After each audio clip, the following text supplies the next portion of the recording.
Welcome to my podcast, which is all about changing your business and money reality. This is your master money coach, Dr. Gaurav Deka, and you are money. Hello, my friends. How have you been? Today is our 12th episode, and this episode is called Why We Sell What We Sell. You know, the last few days I have been really busy in the sense that there's been a lot of work. As you all know, that my group coaching program, ATEPS, is beginning in the first week of October, and it has a lot of modules.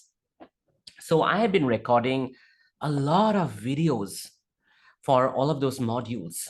Some of them are 20 minutes, some of them are 30 minutes. And I do that all day.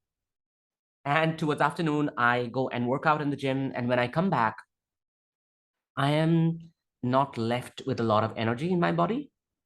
So I either read or I watch movies or I watch shows, and most of them are not related to the field of work that I do. So the other day I was watching this movie. I went to Zee5 and I was watching this movie called Janhit Mein Jaari. It's a Hindi movie. Janhit Mein Jaari, the title means in public interest. So this movie is about this girl. Her name is Manokamna. In short, Manu. So Manu is this girl who is very ambitious. She knows that she can do something in life, something important. And yet her family doesn't consider her that intelligent. They want to sort of marry her away as soon as possible. And they keep on like bugging her about it. That why don't you get married? What's the point of, searching for a job?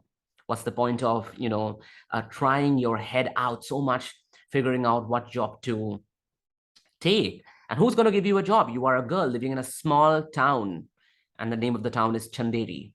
And living in a small town like Chanderi, who's going to give you a job? You are a girl, right? So, but then Manu doesn't give up. She just goes out in the world trying her luck, showing her intelligence, trying to figure out her objective, that she really wants to be financially independent. She wants to earn her own money. Even if she gets married, she wants to have her own life in the way she wants to have. So then Manu takes up a job in a condom making manufacturing unit, rather.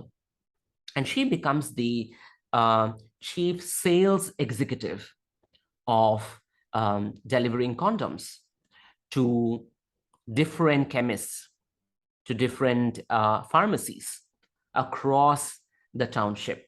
She goes from every pharmacy to the other and sells these condoms on behalf of the organization. And the name of the brand of the condom is Little Umbrella. So there goes this joke all around wherein everyone says that Manu sells Little Umbrella.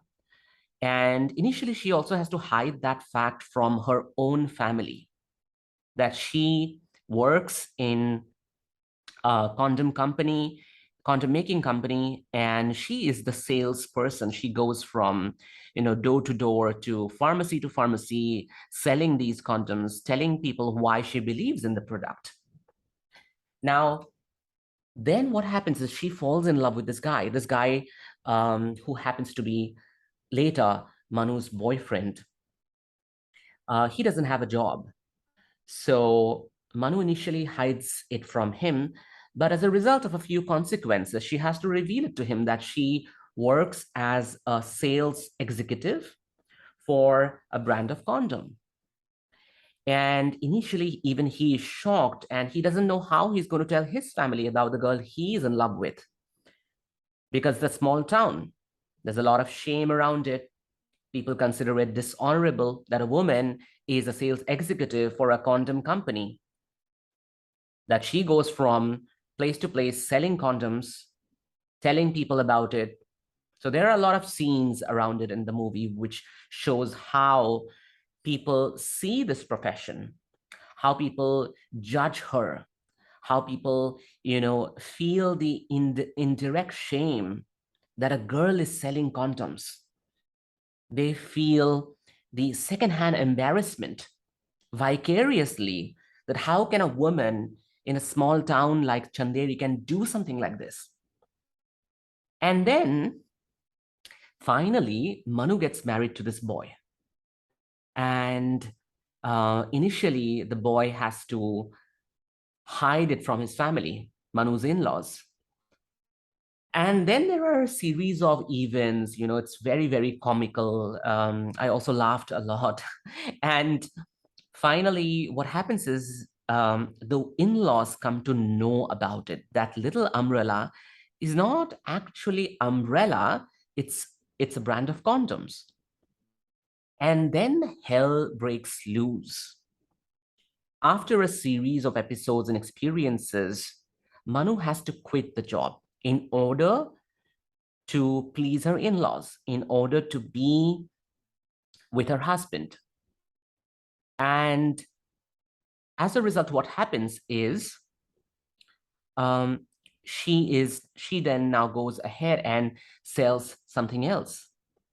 She goes ahead and sells tiffin boxes and containers, all of that.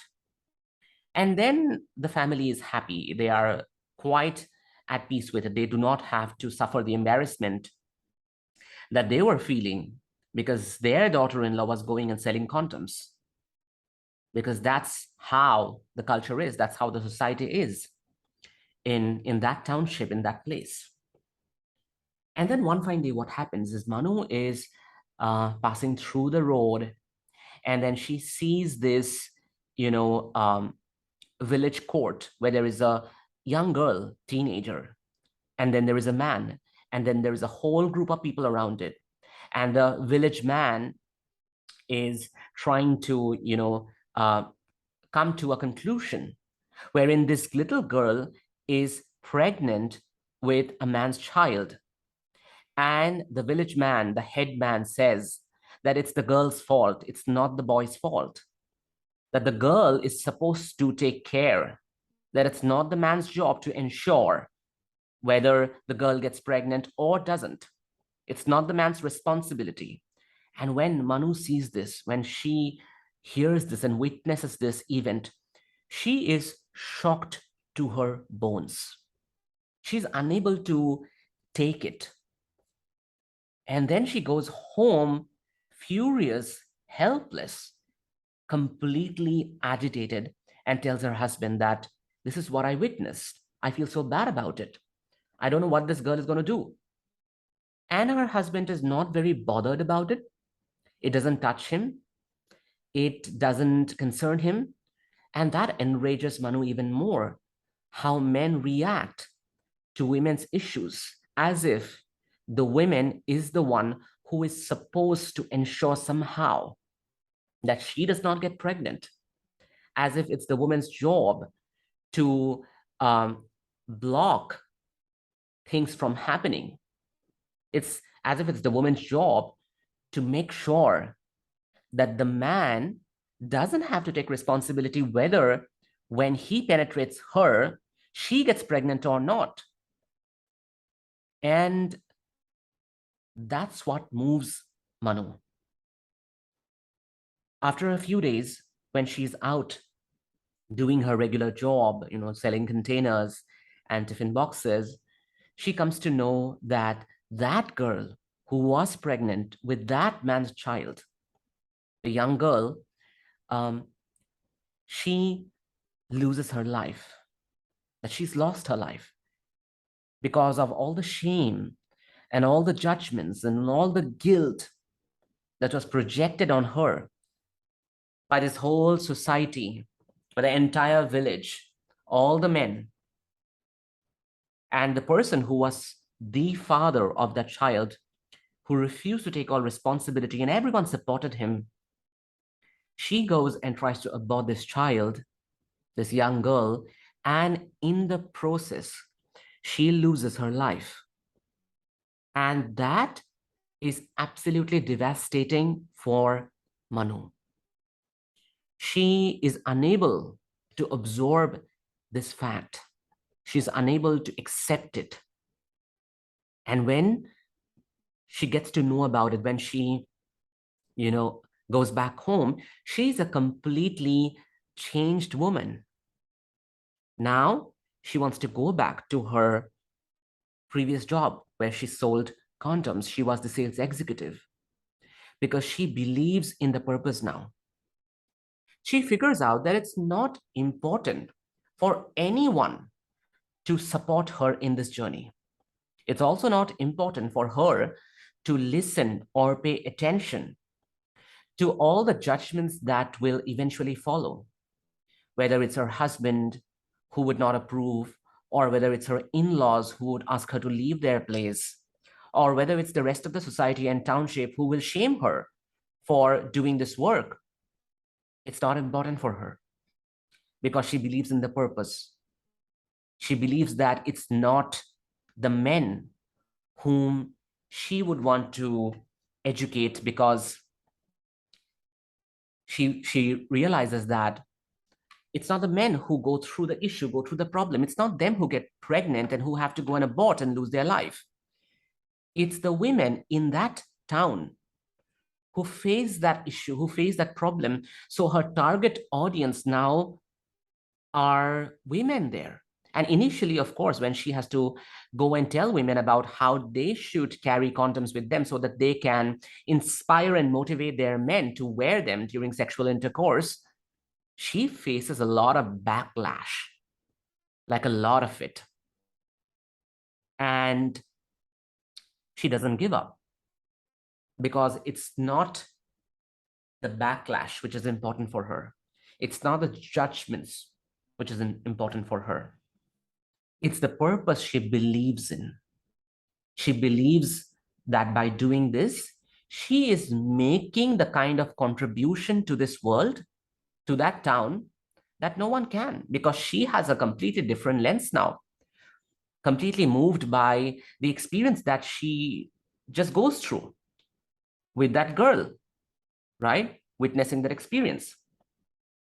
And then she, also because she believes in the product so strongly, right? And how this small, simple product can actually save lives, prevent pregnancies, prevent STDs from happening. And she realizes that all of that shame, false sense of shame that every member of the family, or the society or her in-laws vicariously feel because of the socialized norms do not make any sense. Why would anyone be ashamed of selling condoms when it ends up saving lives? Isn't it? So she knows her purpose. She feels strongly about it. She believes in her product, right? And why she is selling what she's selling. She completely knows why she's selling what she's selling. Of course, her in-laws come to know about it, and they think that she's doing this job for money and to harm their reputation, all of that. Well, money is a part of it, of course. It's a byproduct. She does earn money. And with that, she is also able to provide for the entire family, where her husband is jobless and no one earns enough money in the family. So she does provide for the family. But the in-laws don't see that. They see the shame around why she has to do that job, that how it's so dishonorable, unhonorable for them. But for her, it's all about the purpose she feels. It's all about the audience that she cares about, the women. It's all about the contribution that she brings by actually making her whole audience aware about why condoms are necessary, why it's a non-negotiable, why it can help not only as a protection or protective mechanism, but it can actually save lives, save women from unwanted pregnancy. And that is how she brings agency to the women as much as a man does. If a man can penetrate a woman, then a woman can have the agency to make sure that she is safe, that uh, she doesn't need to have unwanted pregnancy, or she is not the person who has to, submit to whatever the man wants during the sexual act, right? So I got to learn these three things from that movie. The first was that there is no shame in selling. There is absolutely no shame in selling.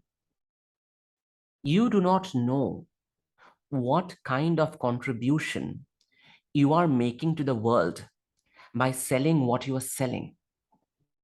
Every time you sell and someone buys your service, your product, if you are a coach, if you are a healer, if you are a therapist, if you're a service provider, when someone changes their life because of your offer by purchasing your offer, there are so many other lives that also changes.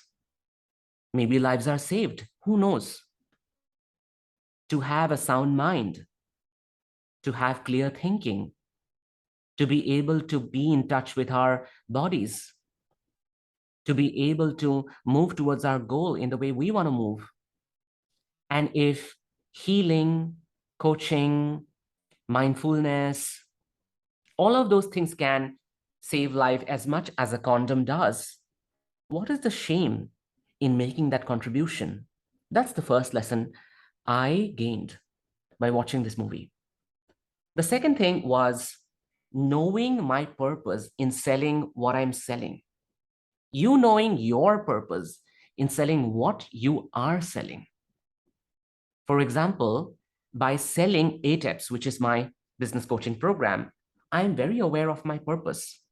I completely believe in it because I know that a trauma-informed business coaching program can completely alter lives, can completely change the way people show up in this world, can completely transform their inner landscape in valuing their products, their offers, and bringing a huge change in this world. I believe in what I am selling because I'm so much aware of the greater purpose of doing it.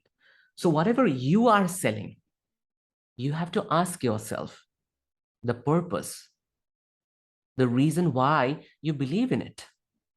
When you make an offer, when you prepare a service, you have to ask yourself, why do you believe in it? Or do you believe in it enough that it's going to change life? Because when you believe in it as much, when you desire it as much, you will never be moved by the judgments that are around it, by someone coming and telling you that it's not going to work, that you're not supposed to do this work, that women or men don't do such kind of work, that there is no money in that field, that it is unhonorable. You will never be moved by all of those things if your purpose is clear about what you are selling. The third thing, the third realization is knowing my audience. Just like Manu, when she was selling to all of those chemists and also to groups of men, believing that her audience um, are the men, all of the consequences that emerged out of it was, the mocking and the insults and, they're not taking her seriously until she found her right audience. The right audience were women because they needed something to have agency, to have their say in the sexual act. Because all the problems that came up from the unwanted pregnancies to the abortions and people losing their life. Not to say that STDs can be acquired by men as much as women, but then all the women in that town were facing this issue. And Manu went ahead selling condoms to women so that they could motivate their men to wear them during the sexual act, so that women could have agency, so that they could feel empowered, so that they knew that they are not the passive partner here. They can have their say, right? They have the right to do so. And that was a great realization for her, which basically, was the launch pad to her success. She becomes really, really successful in the movie when she, starts selling and creating awareness and bringing all women force. So knowing your audience is a must. Who are the people that you feel strongly about? Who are the people that you can love? Who are the people for whom you are really willing to do the work? You really want to slog because you believe in them. Who are the people for whom you want to become that huge, um, I would say, wall on which they can lean and find support? And this is what I repeatedly ask people inside ATIPS, that why do you sell what you sell? Are you aware of your purpose in selling? In selling your coaching, in selling your healing, in selling your service, selling therapy? Are you aware of your purpose? That's number one. Secondly, do you even realize that every time you don't sell, you cut away contribution that you could make in this world, because you are mired by shame and guilt and all the judgments that come? And do you truly know who are your soulmate people? Who are the people for you believe in so much? And some of them are often confused about their offers. And these three realizations can truly help you in making the offer, which is your, I would say, your heart offer, your most loved offer. When you are so aware of your purpose, when you are so aware of the contribution you are making, when you are so aware of your audience, that's what is the right offer, isn't it? And sometimes they say things like, my students, they say things like, you don't know if I don't know if I believe in the offer I'm making. I'm not sure what my niche is, whether I am a mindset coach or a nervous system coach. Though I know both, I think one offer is not going to make a difference. I have to, continue seeing one-on-one clients along with, sort of group sessions. What if I'm a sex coach, which is what I want to be, but then get judged by people a lot in turn? Then there are things like, what I actually want to do is be a creative movement coach, because movement, dancing, getting in touch with my body, sensuality is what I like. But then my family might object to it. And I don't know if there is any such scope in India. And the same applies to any other profession, like having a degree in psychology and aspiring to become a makeup artist, or having a law degree but deciding to be a life coach during their career. I actually know someone, by the way, who has a very, very successful degree in law and is an amazing, amazing, amazing life coach. So the first thing you decide when you choose to something, and being an entrepreneur, when you choose something and being an entrepreneur, and when you make these offers, what you have to see is whether it brings you a sense of purpose. And oftentimes, contrary to all popular belief, purpose is not political, by the way. Like in the movie, Manu is moved by that personal experience that she sees happening to a girl, and then she associates her own life to it. She's a woman and she's able to feel what a woman goes through. It's our personal realization, which starts as a conflict, which becomes a political movement, right? So your purpose is deeply personal to you. It's about who you truly are, things you somatically feel about inside your body, things that inspire you inside your body. Your nervous system opens up to it just at the thought of it, right? And when I teach trauma work inside ATEPS, as you know, that ATEPS is actually a trauma-informed space, I talk a lot about shame. Like in the movie, how everyone tries to project all that shame on Manu, and how so many of us feel shame about showing up in the world, making offers, doing something that is different from our educational qualifications, or not having educational qualifications and doing things that we feel strongly about. And there's one thing that all of you listening to this episode have to remember, and that is shame is always an outside force. It's always an outside force. It comes from outside.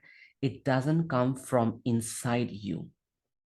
It sits and resides inside your body, but it comes from outside. It's an energy based on how people look at you, talk to you, project on you, that they think is something wrong about the way you are.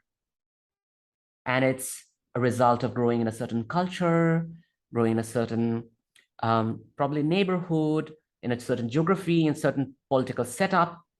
However, shame is never internal. It always comes from outside, from other people.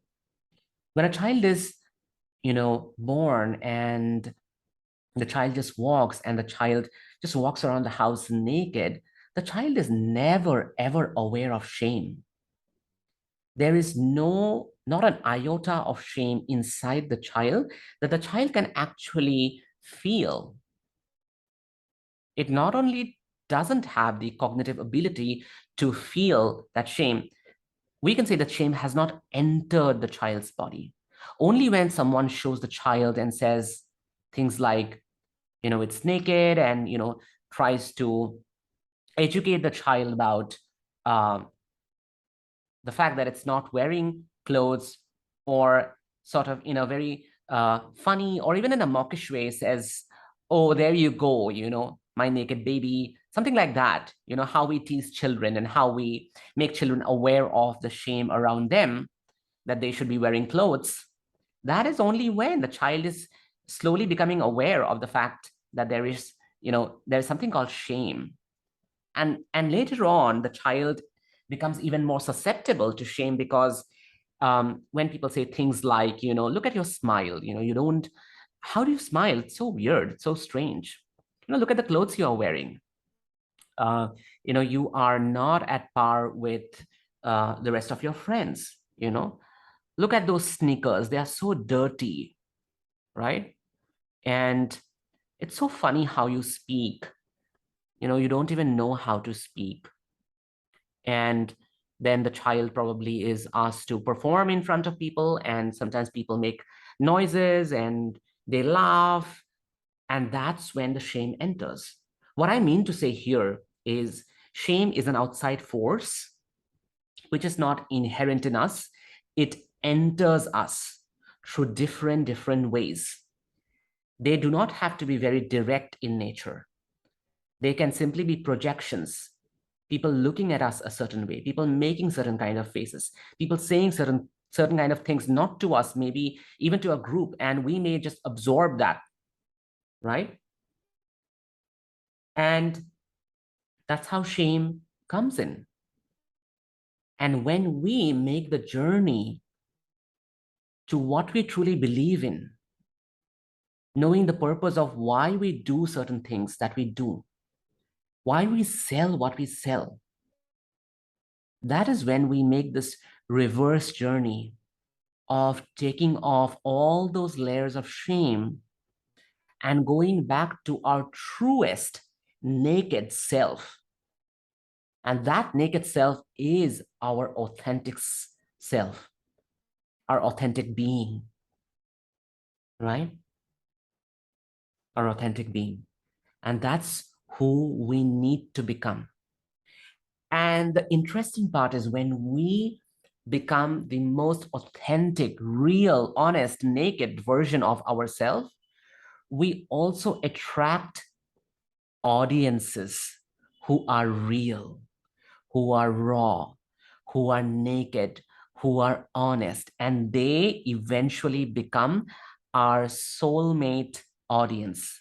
And then they eventually become our soulmate clients. That is the route to making money. And this movie truly changed me. I really hope that this um, episode changes you as well from inside. I hope it brings in a shift for you. Have a beautiful week. Thank you so much. If you enjoyed listening to this podcast and are willing to change your business and money reality, head to my free coaching community on Facebook called You Are Money. Link is in the show notes. And do not forget to leave a review on Spotify.com or Apple Podcast. Thank you so much.